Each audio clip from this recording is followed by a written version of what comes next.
Welcome back to Science with Nazmul sir. আজি আকৌ তোমালোকৰ মাজত আহিছো এটা নতুন ভিডিও লৈ। সো আজিৰ ভিডিওটো হৈছে আমাৰ খুব ইন্টাৰেস্টিং ক্লাস 10 চ্যাপ্টাৰ 10 সায়েন্স পোহৰৰ প্ৰতিফলন আৰু প্ৰতিহৰণ। আজি আমাৰ হ'ব পোহৰৰ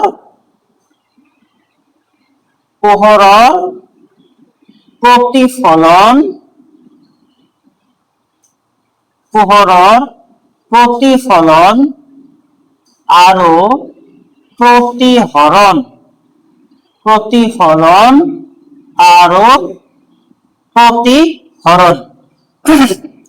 সো ইয়াৰ আগত মই এটা ভিডিও আপলোড কৰিছিলো আৰু সেইটো ভিডিও মই টপিক লিখি মই ৰেকৰ্ড কৰিছিলো আৰু সেইটো বহুত ইনফৰমেটিভ এটা ভিডিও আছিল। বহুত বেসিক বস্তু তাক মই শিকাইছো যে পোহৰ কি বস্তু হয়, পোহৰৰ প্ৰতিফলন কি, প্ৰতিহৰণ কি,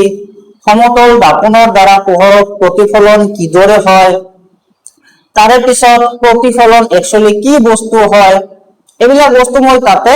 ডিসকাস কৰিছিলো। আজি আমাৰ এইটো চেপ্টাৰৰ পোহৰৰ প্ৰতিফলন আৰু প্ৰতিহৰণ চেপ্টাৰৰ সেকেন্ড লেকচাৰ হ'ব, ঠিক আছে। আৰু সেকেন্ড লেকচাৰত আমি আজি খুব ইম্পৰ্টেন্ট এটা টপিক শিকিম। সেই ইম্পৰ্টেন্ট টপিকটোক আমি পোহৰৰ প্ৰতিফলন আৰু প্ৰতিহৰণ চেপ্টাৰৰ হাৰ্ট বুলি ক'ব পাৰো। যদি আজিৰ টপিকটো কোনোবাই নাজানা, এইটো চেপ্টাৰ তোমালোকে একোই নাজানা, বাট যদি আজিলৈকে তোমালোকে পোহৰৰ চেপ্টাৰৰ যেটো মেইন টপিক সেইটো হৈছে ৰশ্মি চিত্ৰ কিদৰে অঙ্কন কৰিব পাৰি, ৰে ডায়াগ্ৰাম। সেই ৰে ডায়াগ্ৰাম কিদৰে গঠন কৰা হয় আজি আমি শিকিম এইটো ভিডিওৰ জৰিয়তে। লাষ্টত যদি তোমালোকে ভিডিওটো চাবা আৰু মই গ্যাৰান্টি দি কৈছো এই ভিডিওটো যদি কোনোবাই লাষ্টত লগি চাইছা, এটা এটা টপিক ধ্যান দি বুজি লৈছা, তোমালোকৰ ৰে ডায়াগ্ৰামত কোনো দিন প্ৰবলেম নহয়। ৰে ডায়াগ্ৰামত ফুল মাৰ্ক তোমালোকে পাই যাবা, ঠিক আছে। সো বলা আমি আজি ভিডিওটো আৰম্ভ কৰো। পোহৰৰ প্ৰতিফলন আৰু প্ৰতিহৰণ। পোহৰৰ প্ৰতিফলন আৰু প্ৰতিহৰণ, ঠিক আছে। সো পোহৰৰ প্ৰতিফলন আৰু প্ৰতিহৰণ চেপ্টাৰত আজি আমাৰ টপিক হৈছে কি, ৰশ্মি চিত্ৰ অঙ্কন। তাৰ আগত আমি কি শিকিব লাগিব যে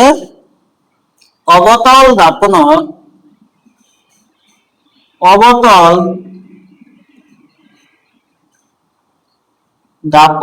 দ্বাৰা ৰশ্মি চিত্ৰ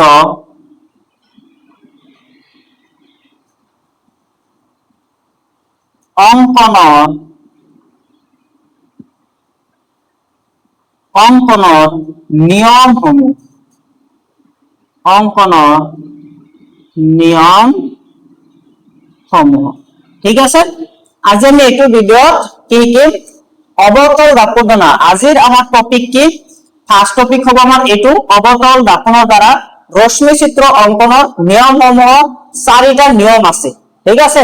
অবতল দাপন হোক না উত্তল দাপনেই হোক, চাৰিটা কি আছে, নিয়ম আছে, ঠিক আছে। আৰু অবতল দাপনৰ রশ্মি চিত্র অঙ্কনের নিয়ম, তার পিছত শিকিম অবতল দাপনের দ্বারা রশ্মি চিত্র গঠন। তারে 6টা রশ্মি চিত্র আছে অবতল দাপনের দ্বারা। এইটো ভিডিওত আমি শিকিম আজি অবতল দাপনের দ্বারা, ঠিক আছে। নেক্সট ভিডিও আমি শিকিম উত্তল দাপনের দ্বারা, ঠিক আছে। তো প্রথমে তোমালোকক অবতল দাপনের বিষয়ে কিছুমান বস্তু কৈ দিছো, তোমালোকে হয়তো পঢ়িছাই চাগে। অবতল দাপন মানে কি, যে এইটো হৈছে আমাৰ এটা অবতল দাপন। অবতল দাপনত এইটো হৈছে কি, ৰং কৰা পৃষ্ঠ। এটা পৃষ্ঠত তোমালোকে দাপনত জানা আমি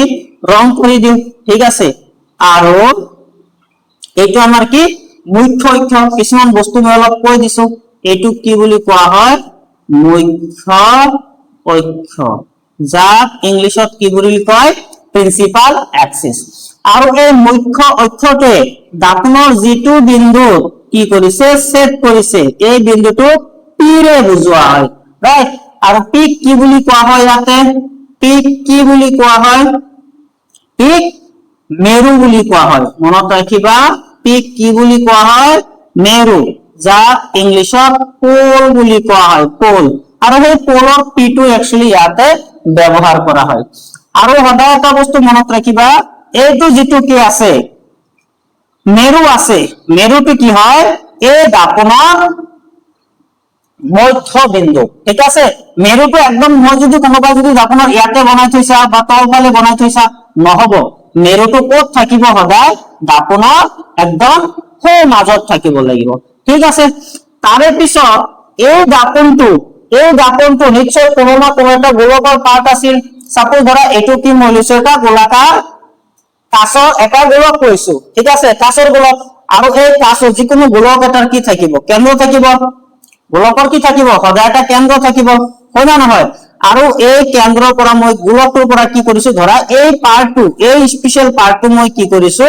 সেপাৰেট কৰি ওলাইছো, আৰু এই পাৰ্টটো কি কৰিছো মই সেপাৰেট কৰি ওলাই আনিছো, আৰু এই পাৰ্টটো মই কি কৰিছো ইয়াতে দেখুৱাইছো, ক্লিয়াৰ। আৰু এই দাপোনটো কি বুলি কোৱা হয় অৱতল দাপোন। এতিয়া অৱতল দাপোন মানে কি অলপ বুজি লবা, যে এই দাপোনটো যিটো গোলকৰ কি আছিল, এই দাপোনটো এই গোলকটোৰ কি আছিল এটা অংশ আছিল, আৰু এই গোলকটোৰ কোনটো গোলক যিটো গোলকৰ অংশ আছিল আমাৰ এই দাপোনটো,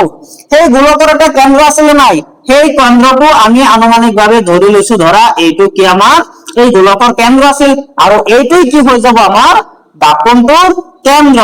যাক আমি কি বুলি কম এই দাপোনটোৰ কেন্দ্ৰ কি বুলি কোৱা হয় কোনোবাই কব পাৰিবা, যাক সাধাৰণতে চি আখৰেৰে বুজোৱা হয়, ঠিক আছে। আৰু চি কি বুলি কোৱা হয় ভাঁজ কেন্দ্ৰ, চি কি বুলি কোৱা হব ইয়াতে ভাঁজ কেন্দ্ৰ, ভাঁজ কেন্দ্ৰ, যাক চেণ্টাৰ অফ কাৰ্ভেচাৰ বুলি কয় ইংলিছত। এতিয়া মেইন এটা পইণ্ট আহিল তোমালোকেতো চাবা যে একচুয়ালি এইটো কি আছিল ধৰা ইয়াত অলপ ভালদৰে বুজি পাবা, এইটো মই মুখ্য অক্ষ বনাই দিলো, এই মুখ্য অক্ষটো আৰু মুখ্য অক্ষৰ ইয়াতে কি আছিল যে এই মুখ্য অক্ষডালে দাপোনৰ যিটো বিন্দুত ছেদ কৰে তাকে আমি কি বুলি কৈছো ইয়াতে মেৰু বুলি কৈছো, ৰাইট, এইটোক আমি মেৰু বুলি কৈছো। এতিয়া চাবাচোন এইটো যদি এটা গোলক হয়, গোলকৰ এইটো কেন্দ্ৰ হয়, তে এই গোলকৰ কেন্দ্ৰৰ পৰা মই অলপ সময়ৰ কাৰণে এইটো মুছি দিছো, গোলকৰ কেন্দ্ৰৰ পৰা যদি মই গোলকৰ পৃষ্ঠক লগি ইয়াক লগি এডাল ৰেখা টানো তাক কি বুলি কব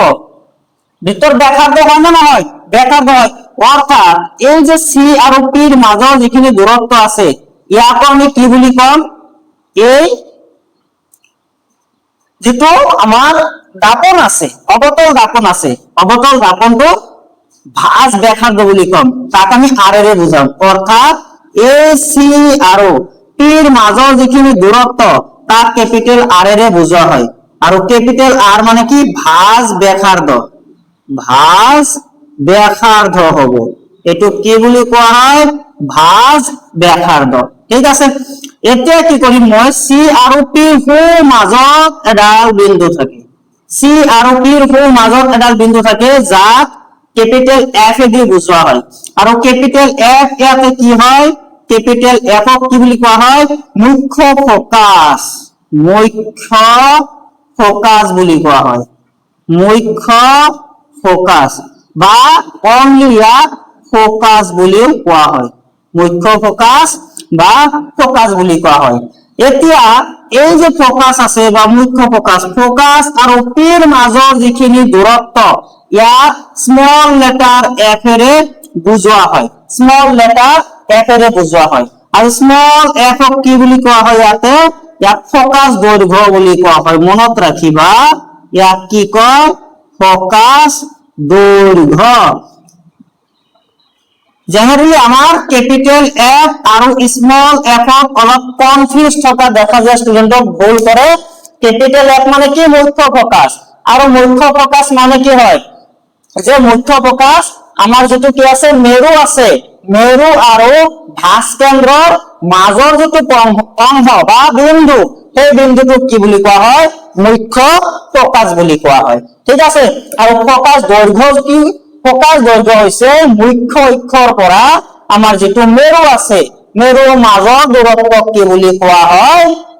আমাৰ ফোকাস দৈৰ্ঘ্য বুলি কোৱা হয়। এইখিনি বস্তু তোমালোকে বুজি পাইছা, এইখিনি বস্তু ইয়াৰে মাজত মই তোমালোকক আৰু এটা ৰিলেশন ক'বলৈ বিচাৰিছো, এটা ৰিলেশন চাবাচোন এই আৰ আৰু স্মল লেটাৰ এফ যেটো আছে ফোকাস ইহঁতৰ মাজৰ এটা ৰিলেশন আছে চাবা ইহঁতৰ মাজৰ ৰিলেশনটো সদায় মনত ৰাখিবা যে r ইকুয়াল টু কি হ'ব আমাৰ 2 টাইমস অফ f হৈ যায় কাৰণ চাবা r মানে কি p আৰু c ৰ মাজৰ দূৰত্ব হয় না নহয় আৰু f মানে কি r ৰ হাফ হয় বা ইয়াক মই উল্টাকেও লিখিব পাৰো যে f মানে কি হৈ যাব r/2 হৈ যাব যেতে আমি কোশ্চেন কৰিম এইটো ফৰ্মুলা বহুতে কি হ'ব ব্যবহাৰ হ'ব তোমালোকে মনত ৰাখিবা এইটো ফৰ্মুলা ওকে এই ফৰ্মুলাটো মনত ৰাখিবা এটাই ফৰ্মুলা হয় লিখা হৈছে এটা নেক্সট আৰু এটা পয়েন্ট মই কৈ দিছো অবতল দাপন আমি তো কি কৰি আছো অবতল দাপন সো কিছুমান স্টুডেন্টৰ হয়তো অবতল আৰু উত্তল দাপনত কনফিউজ থাকিব পাৰে তাৰ কাৰণে মই কোনো কনফিউজন তোমালোকৰ নথওঁ কোনো পয়েন্ট এনেকুৱা নাই যেটো মই মেনশন নকৰিম সো তোমালোকে কেৱল ভিডিওটো ফাৰ্ষ্টৰ পৰা লাষ্টত চাই যাবা এতিয়া দুটা দাপন আছে এটা হৈছে জাস্ট মই বনাইছিলো এইটো এইফালে মই রং কৰি দিছো ঠিক আছে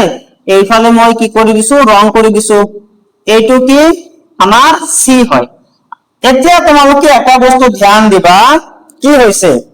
এই যে যেটো মই দাপন বনাইছো এই দাপনটোৰ কেন্দ্ৰ কোনটো এইটো হয় কেন্দ্ৰ ৰাইট এইটো কি হয় কেন্দ্ৰ হয় এতিয়া তোমালোকে এটা বস্তু মনত ৰাখিবা এই যে মই দাপন লৈছো ইয়াৰে দুটা পৃষ্ঠ আছে এটা কি এইফালৰ পৃষ্ঠটো একচুয়ালি ৰং কৰি দিয়া হৈছে হয় না নহয় ৰং সাধাৰণতে কি ব্যৱহাৰ কৰা হয় জানা না ধাতব অক্সাইড জেনাৰেলি ইয়াতে সিলভাৰ অক্সাইড বা জিংক অক্সাইড এনেকুৱা অক্সাইড ব্যৱহাৰ কৰা হয় তো এইটো পৃষ্ঠটো ৰং কৰি দিয়া হৈছে আৰু বাকি যেটো পৃষ্ঠ আছে এই ভিতৰৰ পৃষ্ঠটো ইয়াত একচুয়ালি আমি কি কৰিম পোহৰক প্ৰতিফলন কৰা পোহৰৰ প্ৰতিফলন ঘটাম অৰ্থাৎ এইটো পৃষ্ঠত পোহৰ পৰিলে ইয়াৰ পৰা পোহৰ কি হ'ব প্ৰতিফলিত হ'ব ঘূৰি গুচি যাব আৰু এই পৃষ্ঠটো কি বুলি কোৱা হয় প্ৰতিফলিত পৃষ্ঠ প্ৰতিফলিত পৃষ্ঠ প্ৰতিফলিত পৃষ্ঠ নাইবা প্ৰতিফলক বুলি ক'ব পাৰা প্ৰতিফলক যাক ইংলিছত কি কয় ৰিফ্লেক্টিং সাৰফেস বুলি কয় ৰিফ্লেক্টিং সাৰফেস মনত থাকিব এতিয়া কোশ্চেন হল যে অবতল দাপন কোনটো ইয়াৰ লগে লগে মই উত্তল দাপনটো বনাই দেখুৱাইছো তোমালোকক উত্তল দাপনটো ৰবা মই এইফালে বনাই দেখুৱাইছো ঠিক আছে এইটো কি হৈছে আমাৰ যেনিবা উত্তল দাপন এইটো আমাৰ যেনিবা উত্তল দাপন এইটো ধৰা আমাৰ সি আছে ৰাইট এতিয়া ইয়াৰে প্ৰতিফলক পৃষ্ঠ কোনটো এইটো হৈ যাব প্ৰতিফলিত পৃষ্ঠ এতিয়া এটা বস্তু তোমালোকে ধ্যান দিবা যে এইটো যেটো মই দাপন প্ৰথমে বনাইছো ইয়াৰ প্ৰতিফলিত পৃষ্ঠটো চাবা কেন্দ্ৰ সিৰ ফালে আছে ৰাইট যি ফালে সি আছে সেইফালে প্ৰতিফলিত পৃষ্ঠ আছে আৰু এনেকুৱা দাপন যি দাপনৰ প্ৰতিফলিত পৃষ্ঠটো আমাৰ সি নাইবা ভাস্কন্দ্ৰৰ ফালে মুখ কৰি থাকে তাক কি বুলি কোৱা হয় অবতল দাপন এইটো আমাৰ কি অবতল দাপন অবতল দাপন ওকে এইটো আমাৰ কি অবতল দাপন আৰু এইটো দাপনৰ সোৱা যেটো প্ৰতিফলিত পৃষ্ঠ আছে হেতু কেন্দ্ৰৰ বিপৰীত ফালে সো যিবিলাক দাপনৰ কি প্ৰতিফলিত পৃষ্ঠটো ভাস্কন্দ্ৰৰ বিপৰীত ফালে থাকে সেইবিলাক দাপনক কি বুলি কোৱা হয় এইটো দাপন কি হৈ যাব আমাৰ উত্তল দাপন উত্তল দাপন ক্লিয়াৰ অবতল দাপন আৰু উত্তল দাপনত কোনো এতিয়া তোমালোকৰ ডাউট নাই বুলি মই ভাবি লৈছো যদি কিবা ডাউট আছে মোক কমেন্ট বক্সত জনাবা মই ক্লিয়ার কৰি দিম ঠিক আছে সো এইখিনি আমাৰ কি আছে বেসিক দাপনৰ বিষয়ে কিছুমান ইন্ট্ৰোডাকশন বেসিক ইন্ট্ৰোডাকশন তো এতিয়া আমি আহা অবতল দাপনৰ দ্বাৰা ৰশ্মি চিত্ৰ অঙ্কনৰ নিয়মসমূহ চাম এটা এটা কৰি নিয়মসমূহ আমি চাম আমি কি কৈছো যে অবতল দাপনৰ দ্বাৰা ৰশ্মি চিত্ৰ গঠনৰ কেইটা নিয়ম আছে চাৰিটা নিয়ম আছে ঠিক আছে এই চাৰিটা নিয়মৰ প্ৰথম যেটো নিয়ম হেতু কি কয় চাবা যে সাপোজ ধৰা মই কি কৰিলো ইয়াতে ডাল অবতল দাপন মই বনাইছো এই অবতল দাপন মই বনালে কি কি কাম কৰিম মই প্ৰথমে ৰং কৰিম দাপনটো প্ৰথমে মই ৰং কৰিম কি কৰিম দাপনটো প্ৰথমে মই ৰং কৰিম ৰং কৰি মই তিনিটা পয়েন্ট মই মেনশন কৰিম প্ৰথম এইটো মোৰ কি হৈ যাব পি বা মেৰু তাৰে পিছত মই কাক কৰিম সি কৰিম সি ভাঁজ কেন্দ্ৰ সি আৰু টিৰ মাছ বিন্দু যাক আমি কি বুলি কম মুখ্য ফোকাস এক বুলি কম ঠিক আছে এতিয়া মই আৰু এটা বস্তু তোমালোকক মনত কৰাই দিম সেই বস্তুটো কি দুই ধৰণৰ ৰশ্মিৰ কথা মই যোৱা ভিডিঅ'ত কৈছিলো এটা হৈছে কি আপতিত ৰশ্মি আপতিত ৰশ্মি আপতিত ৰশ্মি আৰু এটা কি আমাৰ আৰু এটা হৈছে আমাৰ প্ৰতিফলিত ৰশ্মি আৰু এটা প্ৰতিফলিত ৰশ্মি এতিয়া আপতিত ৰশ্মি আৰু প্ৰতিফলিত ৰশ্মি মানে কি যি ৰশ্মি দাপনৰ ফালে গৈ থাকে যি ৰশ্মি দাপনৰ ফালে গৈ আছে বা দাপনৰ ফালে আহি আছে সেই ৰশ্মিক কি বুলি কোৱা হয় আপতিত ৰশ্মি আৰু দাপনৰ পৰা যিবিলাক ৰশ্মি দূৰত গৈ আছে সেইবিলাক ৰশ্মিক কি বুলি কোৱা হয় প্ৰতিফলিত ৰশ্মি ক্লিয়াৰ আপতিত ৰশ্মি আৰু প্ৰতিফলিত ৰশ্মি যেনেকুৱা চাপো ধৰা এইটো এটা দাপন হয় এটা দাপন হয় ঠিক আছে তেতিয়া অবতলে হোক বা উত্তলে হোক এটা চাপো ধৰা এটা ৰশ্মি এনেদৰে কি হৈ আছে দাপনত আহি পৰি আছে আৰু সদায় আমি কি বলাম ৰেখাৰ দ্বাৰা বুজাম ঠিক আছে কাৰ চিহ্নৰ দ্বাৰা বুজাম তো এইটো কাৰ চিহ্নে কি বুজাইছে এই ৰশ্মিটো দাপনৰ ফালে আহি আছে গতিকে এইটো আমাৰ কি হৈ যাব আপতিত ৰশ্মি যাক ইংলিছত ইনসিডেন্ট ৰে বুলি কোৱা হয় আৰু ইয়াতে পৰি চাপো দ্বাৰা প্ৰতিফলিত হয় এইফালে গুচি আছে তো এই যে মই কাৰ চিহ্নটো দিছো কাৰ চিহ্নই কি বুজাইছে ৰশ্মিটো দাপনৰ পৰা দূৰ ফালে গৈ আছে এইটো কি বুলি কব প্ৰতিফলিত ৰশ্মি ক্লিয়াৰ প্ৰতিফলিত ৰশ্মি ওকে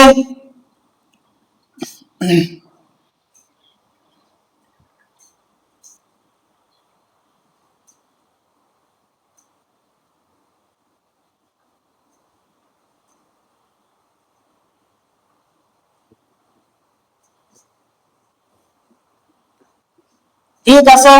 তো প্ৰথম নিয়মটো এতিয়া কি কয় চাবা প্ৰথম নিয়মটো কি কৈছে প্ৰথম নিয়মটো হৈছে যে যদি কোনো আপতিত ৰশ্মি আমাৰ দাপনত আহি পৰি আছে কিদৰে এইটো হৈছে আমাৰ কি মুখ্য অক্ষ এইটো আমাৰ কি মুখ্য অক্ষ এই দুটা মই লিখি দিছো এইটো কি মুখ্য অক্ষ ঠিক আছে আৰু এই যে এফক আমি কি বুলি কৈছিলো এফক আমি কি বুলি কৈছিলো এফ আমাৰ ইয়াতে মই লিখি দিছো এফ আমাৰ কি ফোকাস বা মুখ্য ফোকাস তে প্ৰথম কি কৈছে চাবা যে যদি কোনো আপতিত ৰশ্মি এই মুখ্য অক্ষৰ সমান্তৰালকৈ আহি দাপনত আহি পৰে ঠিক আছে কি কৈছে যে যদি কোনো আপতিত ৰশ্মি মুখ্য অক্ষৰ সমান্তৰালকৈ আহি কি কৰে আপতিত হয় তেন্তে প্ৰতিফলিত ৰশ্মিটো সদায় যেটো আমাৰ মুখ্য ফোকাস বা ফোকাস আছে তাৰ মাজেৰে পাৰ হৈ যাব প্ৰথম নিয়মটো কি কৈছে যে যদি কোনো অবতল দাপনত আপতিত ৰশ্মিটো মুখ্য অক্ষৰ সমান্তৰালকৈ আহি পৰে প্ৰতিফলিত ৰশ্মিটো সদায় ফোকাসৰ মাজেৰে পাৰ হৈ যাব লিখি লোৱা যে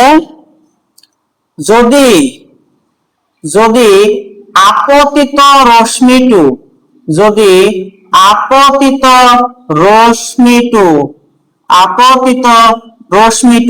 মুখ্য অক্ষৰ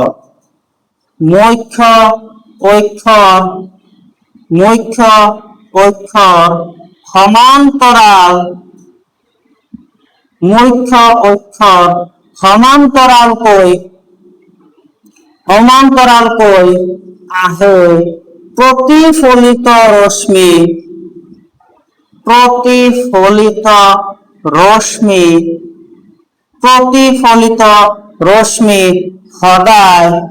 প্ৰতিফলিত ৰশ্মি সদায় ফোকাসৰ মাজেৰে বা মুখ্য ফোকাসৰ মাজেৰে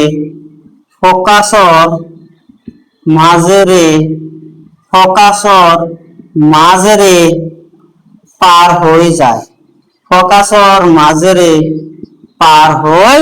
যায় ঠিক আছে প্ৰথম নিয়মটো কি কৈছে যে যদি আপতিত ৰশ্মিটো আৰু আপতিত প্ৰতিফলিত ৰশ্মি সদায় তাৰ চিনৰ ডাইৰেকশন চাবা, এইটো চাবা তাৰ চিন দাপোনৰ ফালে আহি আছে। সো এইটো আপতিত ৰশ্মি আহি দাপোনত পৰিল। কেনেকৈ পৰিছে আপতিত ৰশ্মিটো? এইটো চাবা মুখ্য অক্ষৰ সমান্তৰাল হৈছে না নাই? সমান্তৰাল ৰশ্মিটো বুজি পোৱা, তো সমান্তৰাল হৈ পৰিছে, প্ৰতিফলিত ৰশ্মি চাবা ফকাসৰ মাজেৰে পাৰ হৈ গৈছে। পাইছা বুজি? এইটো লিখা আছে যে যদি আপতিত ৰশ্মিটো মুখ্য অক্ষৰ সমান্তৰাল পোৱা আহে, প্ৰতিফলিত ৰশ্মি সদায় ফকাসৰ মাজেৰে পাৰ হৈ যায়। পাইছা বুজি? এতিয়া আমি 2 নম্বৰ নিয়মটো কৰিম। 2 নম্বৰ নিয়মটো, সো 2 নম্বৰ নিয়মটো আমাৰ কি কৈছে চাবা। 2 নম্বৰ নিয়মটো মই আৰু গোটেইখিনি মুছি নিদিলো। 2 নম্বৰ নিয়মটো জাস্ট মই ইয়াতে এটা বস্তু চেঞ্জ কৰিম, ঠিক আছে? 2 নম্বৰ এইখিনি মই মুছি দিছো। এতিয়া 2 নম্বৰ নিয়মটো 1 নম্বৰৰ জাস্ট উল্টা। 2 নম্বৰটো নিয়ম এতিয়া কি কৈছে যে যদি আপতিত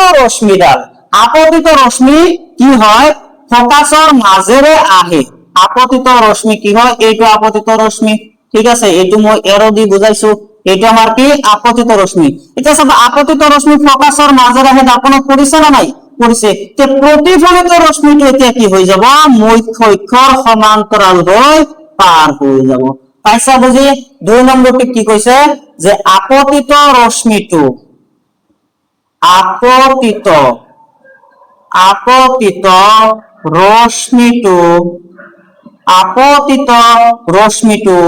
ফকাসৰ মাজেৰে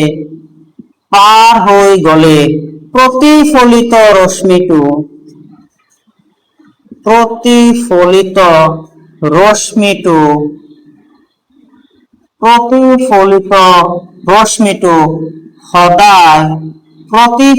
ৰশ্মিটো সদায় মুখ্য অক্ষৰ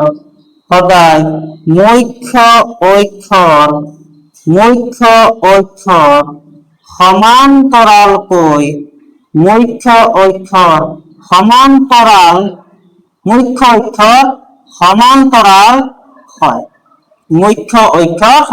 হয় বা সমান্তৰাল হৈ পাৰ হৈ যায়। পাইছা বুজি? দ্বিতীয়টো কি কৈছে যে যদি আপতিত ৰশ্মি ফকাসৰ মাজেৰে পাৰ হৈ দাপোনত আহি পৰেহি, প্ৰতিফলিত ৰশ্মিটো সদায় কি হৈ যাব? মুখ্য অক্ষৰ সমান্তৰাল হৈ যাব। ঠিক আছে? এতিয়া আহা আমি 3 নম্বৰ নিয়মটো কৰিম। 3 নম্বৰ নিয়মটোত কি কৈছে চাবা। 3 নম্বৰ নিয়মটো চাবা। এইবাৰ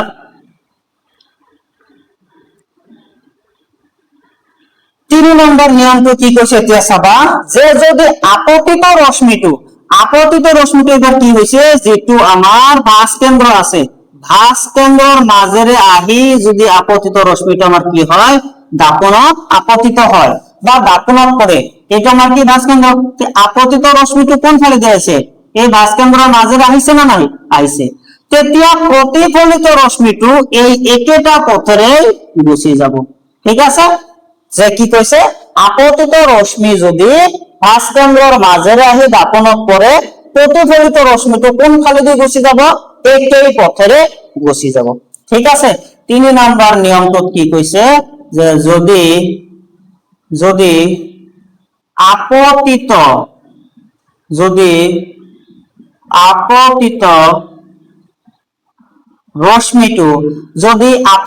ৰশ্মিটো ভাঁজ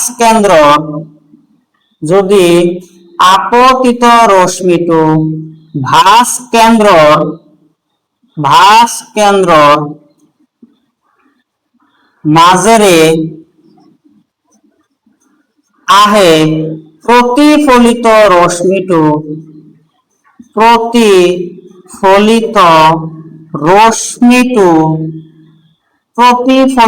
ৰশ্মিটো একে পথেৰে অৰ্থাৎ যি পথেৰে আহিছিল একে পথেৰে উভতি যায়। ঠিক আছে? এইটো আছিল আমাৰ 3 নম্বৰ নিয়ম। বলা এতিয়া আমি 4 নম্বৰ নিয়মটো কৰিছো। 4 নম্বৰ নিয়মটো কি কৈছে? 4 নম্বৰ নিয়মটো চাবা এতিয়া। 4 নম্বৰ নিয়মে কি কৈছে 4 নম্বৰ নিয়ম এতিয়া কয় যে যদি কোনো আপতিত ৰশ্মি আহি আমাৰ কোট মেৰুত আহি পৰে আপতিত ৰশ্মিটো আহি কি হৈছে মেৰুত আহি পৰিছে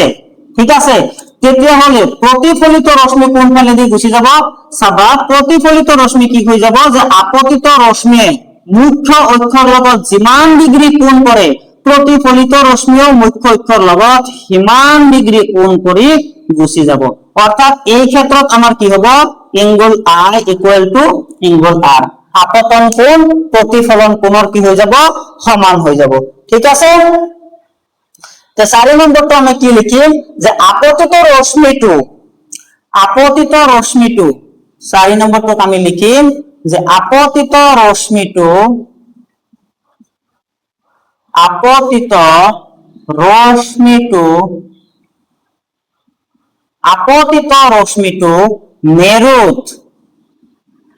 মেৰু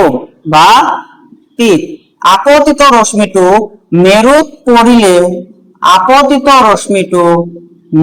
পৰিলে প্ৰতিফলিত ৰশ্মি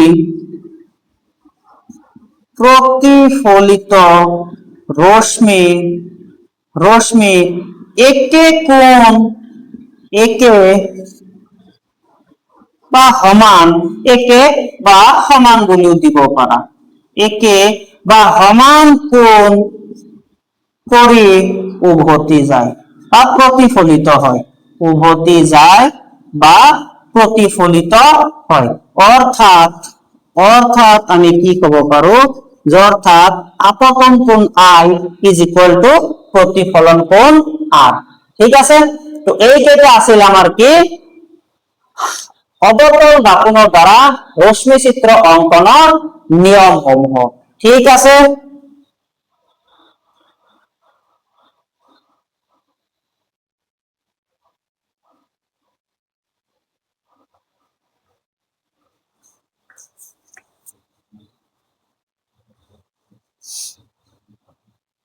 ঠিক আছে এইখিনি মচিলোৱা এতিয়া আমি কি চাম অবতল দাপনৰ ৰশ্মি চিত্ৰ অঙ্কন অবতল দাপনৰ ৰশ্মি চিত্ৰ অঙ্কন বা অবতল দাপনৰ দ্বাৰা ৰশ্মি চিত্ৰ অঙ্কন অবতল দাপনৰ দ্বাৰা ৰশ্মি চিত্ৰ অঙ্কন অবতল দাপনৰ ৰশ্মি চিত্ৰ অঙ্কন অবতল দাপনৰ দ্বাৰা ৰশ্মি চিত্ৰ অঙ্কন ঠিক আছে তো অবতল দাপনত ৰশ্মি চিত্ৰ অঙ্কন মানে কি অবতল দাপনত ৰশ্মি চিত্ৰৰ অঙ্কন মানে হৈছে আমি এটা অবতল দাপনৰ সন্মুখত বেলেগ বেলেগ অৱস্থানত কি কৰিম এটা যিকোনো লক্ষ্য বস্তু ৰাখিম আৰু সেই লক্ষ্য বস্তুটোৰ प्रतिबिंब कत गठन হয় সেইটো প্ৰথমে চাম আমি যাক আমি प्रतिबिंबर অবস্থান বুলি কম আৰু দ্বিতীয়তে সেই যে प्रतिबिंबটো গঠন হল प्रतिबिंबটোৰ আকাৰ কি হ'ব আকাৰ মানে কি লক্ষ্য বস্তুতকৈ সৰু নে ডাঙৰ নে কে সমান হ'ব আৰু আমি কি চাম যেটো प्रतिबिंब গঠন হৈছে তাৰ প্ৰকৃতি কেনেকুৱা প্ৰকৃতি মানে কি অলৰেডি মই আগত কৈছিলো যে प्रतिबिंब দুই ধৰণৰ আছে এটা হট प्रतिबिंब বুলি কৈছিলো আৰু এটা অহট प्रतिबिंब তে प्रतिबिंबर প্ৰকৃতি মানে प्रतिबिंबটো হট হ'ব নে অহট হ'ব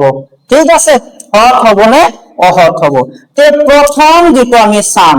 প্ৰথম কেস ঠিক আছে ফার্স্ট কেসত আমি কি খাম যে ফার্স্ট কেসত যে যদি লক্ষ্য বস্তুটো বা যেতিয়া যদি লক্ষ্য বস্তুটো আমি প্রথম কেসত কত রাখিম চাবা আচ্ছা প্রথম কেসত সাপোজ এইটো মোর কি হইছে ধরা এইটো মোর অবতল দাপন ঠিক আছে এইটো মোর অবতল দাপনটো মই বনালো এইটো অবতল দাপনত কেতিয়া রং কৰিবলৈ নাপাহৰিবা দাপনত ৰং নকৰিলে কাটি দিব পৰীক্ষা দাপনত বনায় প্ৰথম কাম ৰং কৰা তাৰ পিছত কাম কি কমসে কম এই তিনিটা বিন্দু পি ইয়াতে কৰবাত হ'ব আমাৰ কি সি আৰু পি আৰু সি এৰ মাজত হ'ব আমাৰ কৰবাত এফ ঠিক আছে এই তিনিটা কৰিলো তো প্ৰথম কেছত আমি লক্ষ্য বস্তুটো p আৰু f ৰ মাজত কৰবাত ৰাখিম তো যদি লক্ষ্য বস্তুটো p আৰু f ৰ মাজত থাকে বা ৰখায় এতিয়া এটা বস্তু চাবা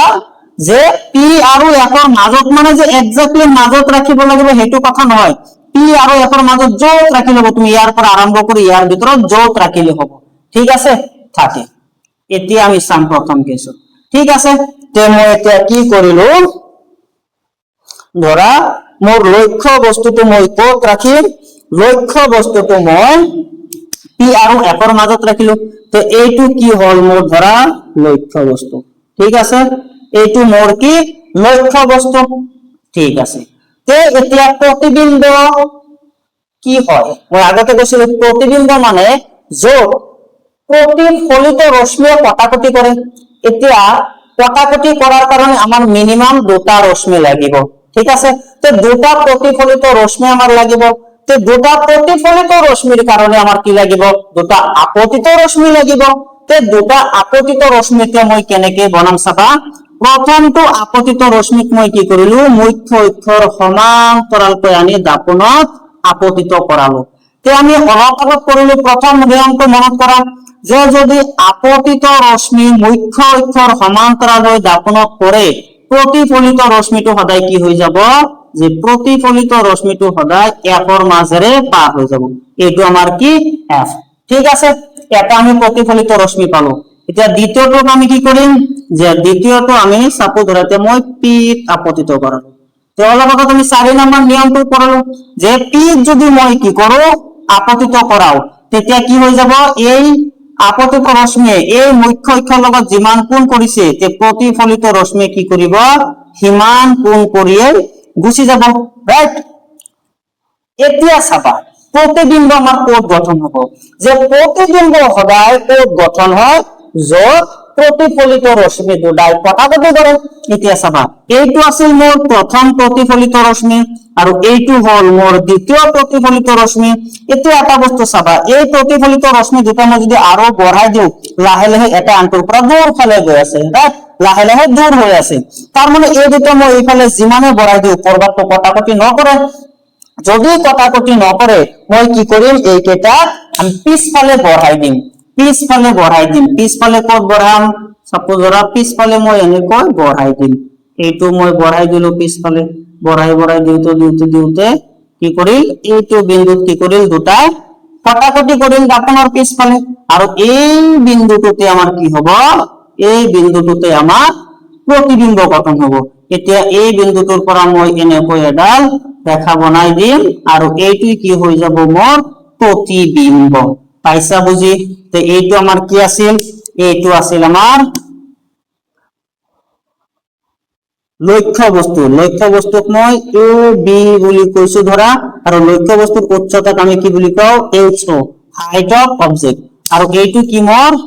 প্ৰতিবিম্ব তে প্ৰতিবিম্বক মই কি কম এইটো যদি a আছিল এইটো হ'ব a ড্যাশ আৰু এইটো হ'ব কি মোৰ b ড্যাশ আৰু প্ৰতিবিম্বৰ উচ্চতাক মই কি কম হাইট অফ ইমেজ বুলি কম তে এতিয়া চাবা প্ৰথম কেছত মই কি কৰিলো যেতিয়া মই লক্ষ্য বস্তুটো p আৰু f ৰ মাজত কৰবাত ৰাখিলো প্ৰতিবিম্ব ক'ত গঠন হল মোৰ প্ৰতিবিম্ব দাপনৰ পিছফালে গঠন হল ৰাইট তে প্ৰথম মই কি পাই গলো প্ৰতিবিম্বৰ অৱস্থান ক'ত দাপনৰ পিছফালে গঠন হলে আমাৰ কোনো নিৰ্দিষ্ট বিন্দু নাই এই কাৰণে কি একো মেনশন কৰিব নালাগে জাস্ট লিখি দিলে হল দাপনৰ পিছফালে আৰু দাপনৰ পিছফালে যদি গঠন হৈছে দাপনৰ পিছফালে সদায় কি ধৰণৰ প্ৰতিবিম্ব গঠন হয় অহৎ প্ৰতিবিম্ব গঠন হয় তে প্ৰতিবিম্বৰ প্ৰকৃতি কি হৈ গল অহৎ নেক্সট আমাৰ কি হৈ যাব প্ৰতিবিম্বৰ আকাৰ মানে প্ৰতিবিম্বৰ সাইজ কি হ'ব লক্ষ্য বস্তুতকৈ সৰু নে ডাঙৰ নে সমান দেখাই পাই আছো আমি লক্ষ্য বস্তুৰ হাইট এইখিনি আৰু প্ৰতিবিম্বৰ হাইট ডাঙৰ আৰু হাইট যদি ডাঙৰ হৈ যায় তেনেকুৱা প্ৰতিবিম্বক আমি বিবৰ্ধিত প্ৰতিবিম্ব বুলি কওঁ বিবৰ্ধিত আৰু সৰু হলে তাক আমি কি বুলি কম সংকুচিত এতিয়া এই প্ৰতিবিম্বৰ বিষয়ে আমি কেইটামান ইম্পৰ্টেন্ট পইণ্ট লিখিম যে আমাৰ প্ৰতিবিম্ব গঠন হল প্রতিবিম্ব প্রতিবিম্বর আমি কি কি লিখিম প্রথমে আমি লিখিম প্রতিবিম্বর অবস্থান প্রতিবিম্বর অবস্থান অবস্থান কোট পালো দাপনের পিছফালে প্রতিবিম্বর অবস্থান দাপনের পিছফালে দাপনের পিছফালে ঠিক আছে দাপনের পিছফালে দ্বিতীয় পয়েন্ট আমি কি লিখিম প্রতিবিম্বর প্রকৃতি কি প্রতিবিম্বর প্রকৃতি হইছে অহত দাপনের পিছফালে হইছে মানে অহত আর অহত মানে সদায় কি হয়ে যাব যে অহত আর থিয় অহত আর কেনেকুৱা হব থিয় এতিয়া থিয় মানে কি থিয় মানে সাপোজ ধৰা এইটো এটা কি প্রতিবিম্ব এটা এটা নাম কি আছে লক্ষ্য বস্তু এটা লক্ষ্য বস্তু সাপোজ ধৰা এইটো এটা কি মানুহ ঠিক আছে এইটো এটা সাপোজ ধৰা মই এইটোকে বলিছো এটা আমাৰ কি আছে লক্ষ্য বস্তু এটা যাৰ প্ৰতিবিম্ব গঠন হল তে লক্ষ্য বস্তু চাবা এই এৰাটো চাবা এৰাটোৰ এইটো আছিল কি হেড এইটো কি আছিল টেইল ইয়াৰে হেড ওপৰত আছিল আৰু প্ৰতিবিম্বৰ হেড কি ওপৰৰ ফালে যদি থাকে তেনেকুৱা প্রতিবিম্বক আমি কি বুলি কম থিয় ঠিক আছে থিয় আর যদি উল্টা হয়ে যায় কেতিয়া আমি চাম এনেকৈ তল ফালেও প্রতিবিম্ব গঠন হব এতিয়া এইফালে চোৱা যে কি যেটো আমাৰ কি আছিল লক্ষ্য বস্তুৰ হেড আছিল মুখ্য অক্ষৰ ওপৰ ফালে আছিল কিন্তু প্ৰতিবিম্বৰ হেড মুখ্য অক্ষৰ তল ফালে গল এনেকুৱা প্রতিবিম্বক আমি কি কম উল্টা বুলি কম কিন্তু এইটো সদায় মনত ৰাখিবা যে অহত প্ৰতিবিম্ব সদায় কেনেকুৱা হব থিয় হব আৰ 3 নম্বৰ পয়েন্টত আমি ইয়াৰ কি লিখিম 3 নম্বৰ পয়েন্টত ইয়াৰ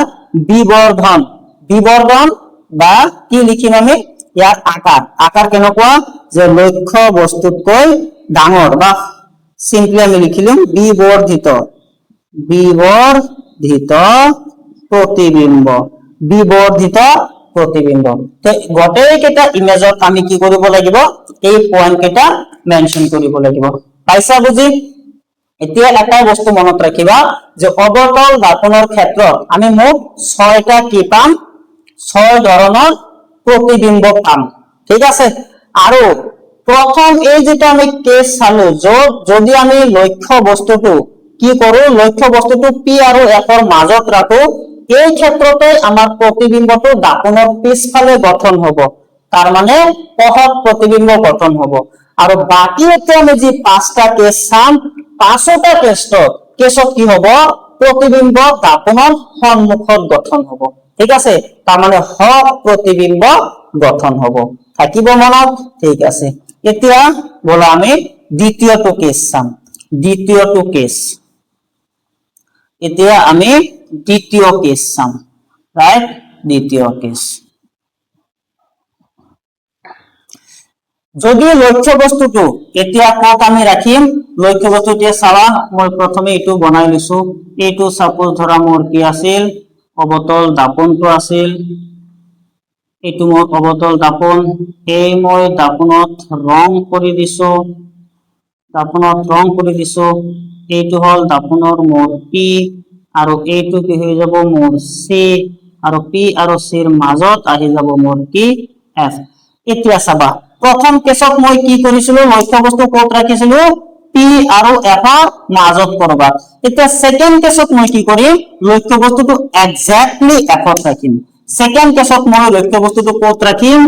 এক্স্যাক্টলি এফত ৰাখিম ঠিক আছে এফত তেতিয়া মই কি লিখিল যদি লক্ষ্য বস্তুটো এফত থাকে যদি লক্ষ্য বস্তুটো এফ বা ফোকাসত লিখিব যদি লক্ষ্য বস্তুটো ফোকাসত যেতিয়া লক্ষ্য বস্তুটো ফোকাসত এফত থাকে তেতিয়া প্রতিবিম্ব কোড গঠন হব আকার আকৃতি কিভাবে লিখিব লাগে ইয়াতে চাবা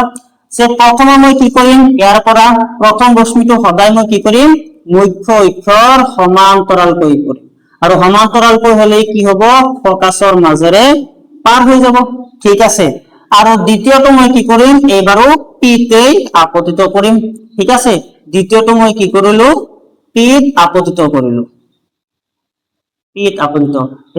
আপতিত কৰিলে আমি জানো ইয়াতে যিমান এংগেল হ'ব ইয়াতে হিমান এংগেল কৰি কি হ'ব গুছি যাব ঠিক আছে হিমান এংগেল কৰি কি হ'ব গুছি যাব তো এই ক্ষেত্ৰত তোমালোকে যদি ভালদৰে লক্ষ্য কৰিলে চাবা এতিয়া ৰেখা দুডাল কি হৈ আছে ৰেখা দুডাল যদিও মই হাতেৰে বনাইছো ইমান ঠিক হোৱা নাই কিন্তু তোমালোকে এটা বস্তু সদায় ধ্যান দিবা যে ইয়াতে কি হৈছে আমাৰ যে এই ৰেখা দুডালৰ মাজৰ দূৰত্ব সদায় চাবা সমান হৈ গৈছে প্ৰতিফলিত ৰশ্মি দুটা কি হৈ গৈছে সমান্তৰাল হৈ গৈছে আৰু সমান্তৰাল ৰেখাই কি কৰিব আমি এনেকুৱা ইমাজিন কৰি লম যে দুটা আমি যদি বঢ়াই গৈ থাকো এনেদৰে বঢ়াই যদি গৈ থাকো গৈ থাকিলে ইনফিনিটি নাইবা অসীমত কৰবাত কি হ'ব কটাকটি কৰিব আৰু তাতেই কি হ'ব প্ৰতিবিম্ব গঠন হ'ব ঠিক আছে অসীমত প্ৰতিবিম্ব কি হ'ব গঠন হ'ব তো ইয়াতে আমি কি বুজি পালো চাবা প্ৰতিবিম্ব কি হল এইফালে গঠন হ'ব এইফালে মানে দাপনৰ সন্মুখত গঠন হ'ল দাপনৰ যদি সন্মুখত গঠন হয় প্ৰতিবিম্ব কেনেকুৱা হৈ যাব প্ৰতিবিম্ব হট হ'ব আৰু হট প্ৰতিবিম্ব ইয়াতে কৰবাত গঠন হ'ব মানে মুখ্য অক্ষৰ তলফালে হৈ আছে তলফালে মানে এইদৰে হ'ব সাপোজ ইয়াতে কৰবাত গঠন হ'ল তে মুখ্য অক্ষৰ যদি মই এনেদৰে বঢ়াই দিও ঠিক আছে তো এনেদৰে কি হ'ব কৰবাত সাপোজ ধৰা এনেদৰে গঠন হ'ল ঠিক আছে কৰবাত এনেদৰে কি হ'ব গঠন হ'ব তো এটো চাবা এতিয়া উল্টা হৈ গ'ল নাই এটো আছিল কি ওপৰ ফালে আছিল AB আৰু ইফালে তল ফালে হৈ গ'ল তাৰ মানে কি হ'ল উল্টা হ'ল এতিয়া এই প্ৰতিবিম্বৰ আমি কি লিখিম প্ৰকৃতি লিখিম এটা মই নাম্বাৰিং কৰি আৰু নিলিখো সময় নষ্ট নকৰো প্ৰথমে আমি কি লিখিম যে প্ৰতিবিম্ব কেনেকুৱা হৈ যাব তে সকলো আমাৰ কি হৈ যাব হট আৰু উল্টা হৈ যাব প্ৰতিবিম্ব হট আৰু উল্টা হ'ব সেকেন্ড কেছত কি হ'ব প্ৰতিবিম্ব অৱস্থান ক'ত হৈ যাব অসীমত প্ৰতিবিম্ব ক'ত গঠন হ'ল অসীমত আৰু প্ৰতিবিম্বৰ আকাৰ কি এবাৰ অসীমত মানে বহুত ডাঙৰ হৈ যাব লক্ষ্য বস্তু তুলনাত বহুত ডাঙৰ হলে তাক আমি কি কম অতিক্ষয় বিবৰ্ধিত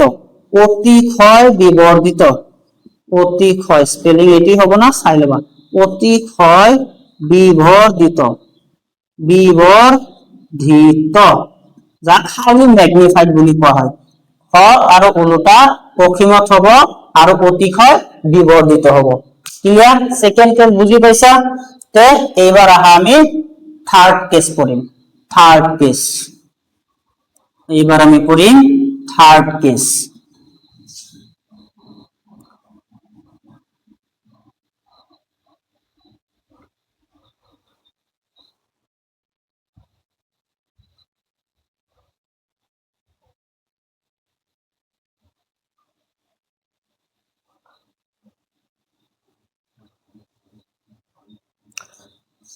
সো এবার আমি কি করিম থার্ড কেস করিম আর থার্ড কেসত আমি এতিয়া কত রাখিম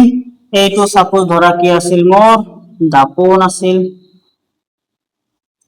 এইটো মোর মুখ্য অক্ষ এই মই দাপনত রং করে দিল এইটো মই দাপনত রং করে দিল এইটো মোর পি এইটো মোর সি এইটো মোর এফ রাইট এটা থার্ড কেসত চাবা প্রথমে মই এই দুটাৰ মাজত ৰাখিলো পি আৰু এফ ৰ মাজত ফাৰ্স্ট কেসত সেকেন্ড কেসত মই এক্স্যাক্টলি এফ ত ৰাখিলো এটা থাৰ্ড কেসত মই এফ আৰু সি ৰ মাজত ৰাখিলো এফ আৰু সি ৰ মাজত ধৰা মই ইয়াতে ৰাখিলো মোৰ লক্ষ্য বস্তু থাৰ্ড কেসত মই ক'ত ৰাখিম লক্ষ্য বস্তুটো সি আৰু এফ ৰ মাজত যদি লক্ষ্য বস্তুটো থাৰ্ড কেসত আমাৰ ক'ত থাকিব থাৰ্ড কেসত সি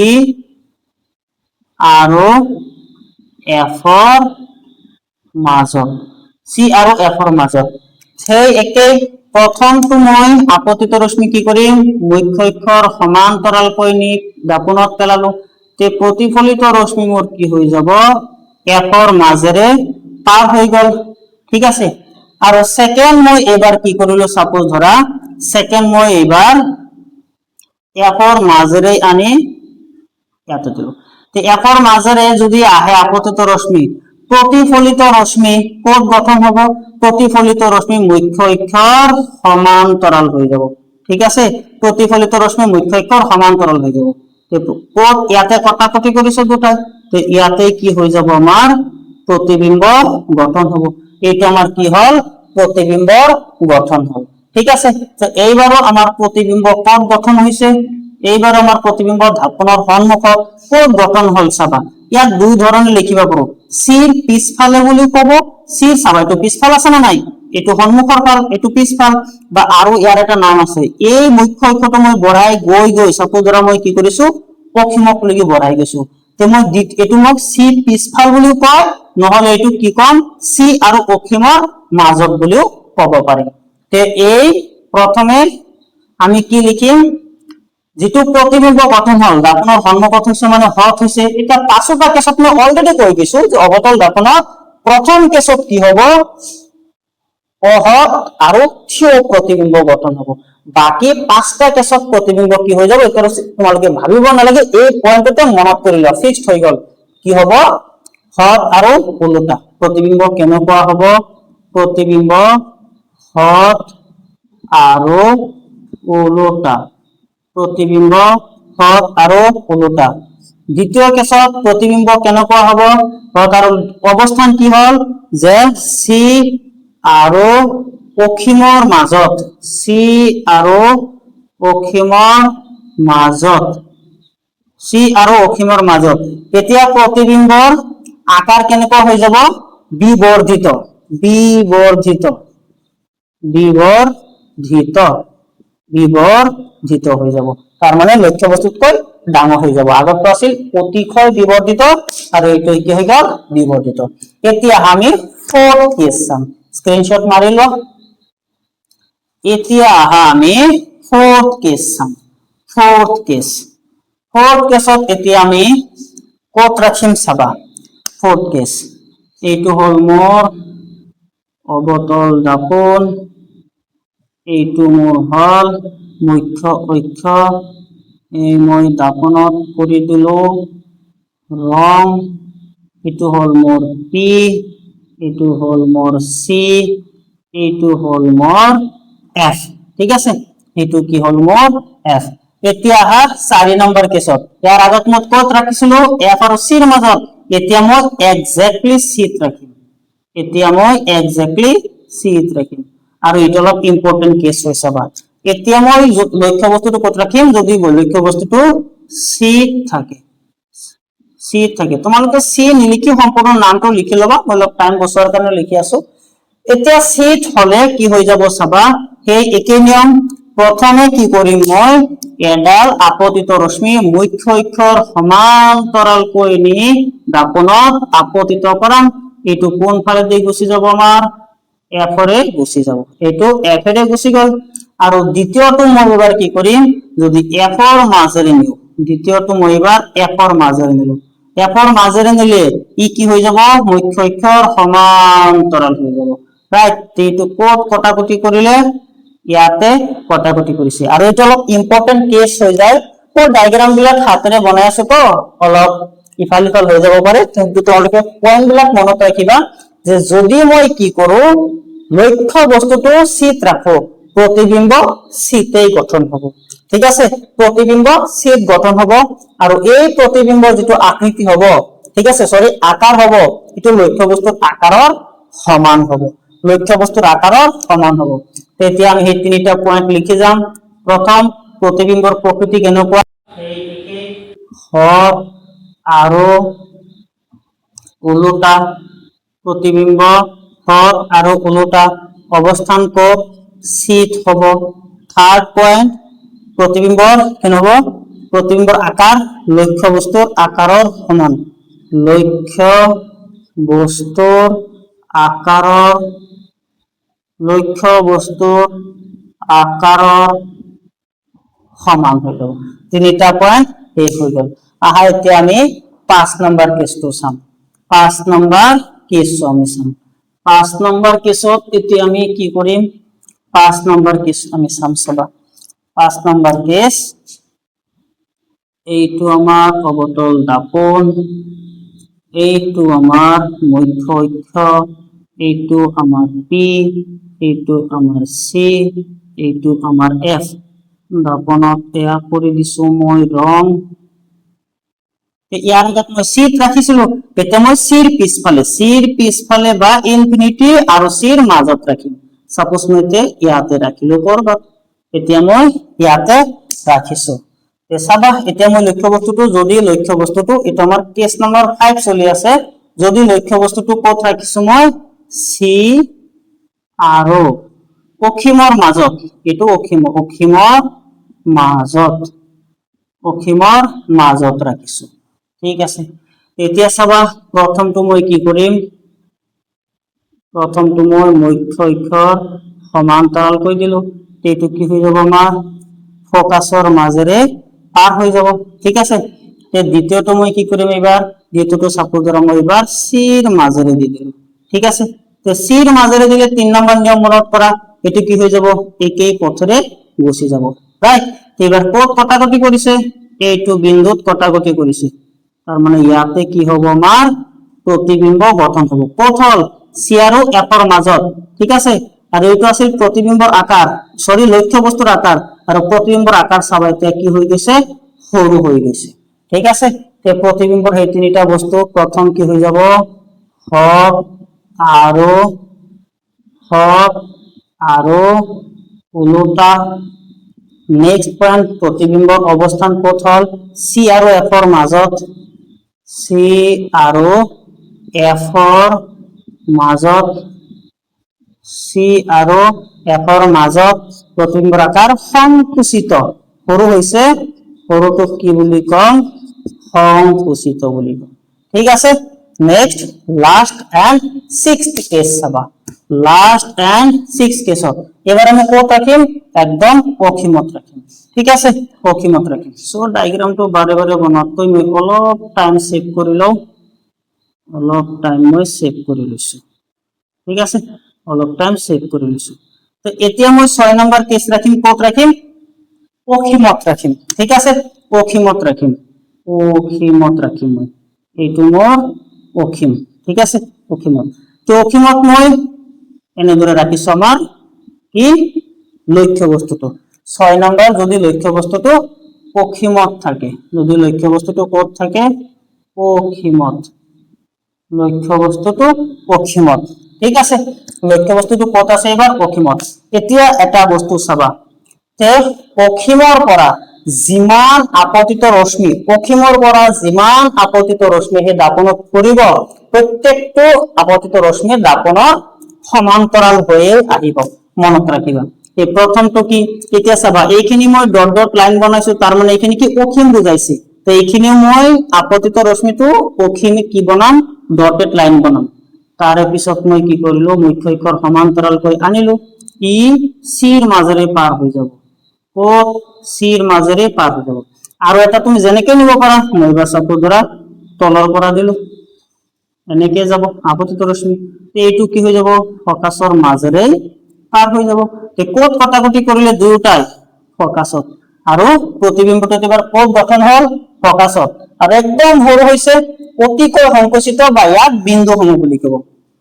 তো প্ৰথম কেছ প্ৰতিবিম্ব কেনেকুৱা হঠ আৰু ওলোটা, হঠ আৰু ওলোটা। সেকেন্ডটো আমাৰ কি হৈ যাব, সেকেন্ড পয়েন্টত প্ৰতিবিম্বৰ আকৃতি অতিশয় সংকুচিত, অতিশয় সংকুচিত, অতিশয় সংকুচিত, বা ইয়াৰ আৰু এটা নাম কি বিন্দু সম বুলি কোৱা, বিন্দু সম, যে প্ৰকৃতি কেনেকুৱা বিন্দু সম, একদম বিন্দুৰ দৰে সৰু হব। আৰু নেক্সট হঠ আৰু ওলোটা বিন্দু প্ৰতিবিম্ব ক'ত গঠন হৈছে এফত, ফকাসত, ঠিক আছে। সো এইটো আজিৰ ভিডিঅ'ত আমি কি চালো, মই একবাৰ ৰিভিজন কৰাই দিছো যে আজিৰ ভিডিঅ'ত আমি কি চালো। প্ৰথমে আমি কি চালো যে অবতল দাপন আৰু উত্তল দাপন কেনেকুৱা। অবতল দাপন কি, যে যিবিলাক দাপনৰ প্ৰতিফলিত পৃষ্ঠটো দাপনৰ কেন্দ্ৰৰ ফালে থাকে তাক অবতল দাপন বুলি কোৱা হয়, আৰু যিবোৰ দাপনৰ প্ৰতিফলিত পৃষ্ঠটো দাপনৰ কেন্দ্ৰৰ বিপৰীত ফালে থাকে তাক উত্তল দাপন বুলি কোৱা হয়। আৰু পিছত অবতল আৰু উত্তল দাপনৰ কিছুমান আমি স্পেচিয়েল পয়েন্টৰ বিষয়ে চাইছো। এটা হৈছে কি মেৰু, যিটো দাপনৰ মধ্যবিন্দু কি হয় মেৰু হয়। তাৰ পিছত মেৰুৰে পাৰ হৈ যোৱা ৰেখাডালক, সৰল ৰেখাডালক কি বুলি কৈছো আমি মুখ্য অক্ষ বুলি কৈছো। তাৰে পিছত দাপনৰ যিটো কেন্দ্ৰ, সেই কেন্দ্ৰটোক আমি কি বুলি কৈছো ভাস কেন্দ্ৰ, যাক চিৰে বুজোৱা হয়। নেক্সট আমি কি কৰিলো চি আৰু পি বা মেৰু আৰু ভাস কেন্দ্ৰৰ মাজৰ যিটো বিন্দু থাকে তাক মুখ্য ফকাস বা ফকাস বুলি কোৱা হয়, ইয়াক এফ এৰে বুজোৱা হয়। নেক্সট আমি কি চাইছো, নেক্সট আমি চালো যে এফ আৰু পি মাজৰ যিখিনি দূৰত্ব তাক ফকাস দৈৰ্ঘ্য বুলি কোৱা হয়, যাক স্মল লেটাৰ এফ এৰে বুজোৱা হয়। তাৰ পিছত আমি চালো পি আৰু চিৰ মাজৰ দূৰত্ব কি বুলি কোৱা হয় ধাপনৰ ভাঁজ ব্যাসাৰ্ধ বুলি কোৱা হয় যাক ক্যাপিটেল আৰ এৰে বুজোৱা হয় তাৰ পিছত আমি এটা বিশেষ কি চালো ৰিলেশন চালো স্মল লেটাৰ f আৰু r ৰ মাজত r equal to twice f বা f equal to r by 2 বুলি আমি লিখিব পাৰো নেক্সট আমি কি চালো যে অবতল দাপনৰ দ্বাৰা ৰশ্মি চিত্ৰ গঠনৰ চাৰিটা নিয়ম প্ৰথমটো নিয়ম কি আছিল আমাৰ যে যদি কোনো আপতিত ৰশ্মি মুখ্য অক্ষৰ সমান্তৰালকৈ আহি দাপনক পৰে প্ৰতিফলিত ৰশ্মিটো সদায় কোনফালে যাব ফকাসৰ মাজেৰে পাৰ হৈ যাব দ্বিতীয়টো জাস্ট ইয়াৰ উল্টা দ্বিতীয়টো কি যদি কোনো আপতিত ৰশ্মি ফকাসৰ মাজেৰে আহি কি হয় দাপনক আপতিত হয় প্ৰতিফলিত ৰশ্মিটো কি হ'ব মুখ্য অক্ষৰ সমান্তৰাল হৈ যাব থাৰ্ড যেটো আমি নিয়ম কৰিলো হেতু কি কৈছে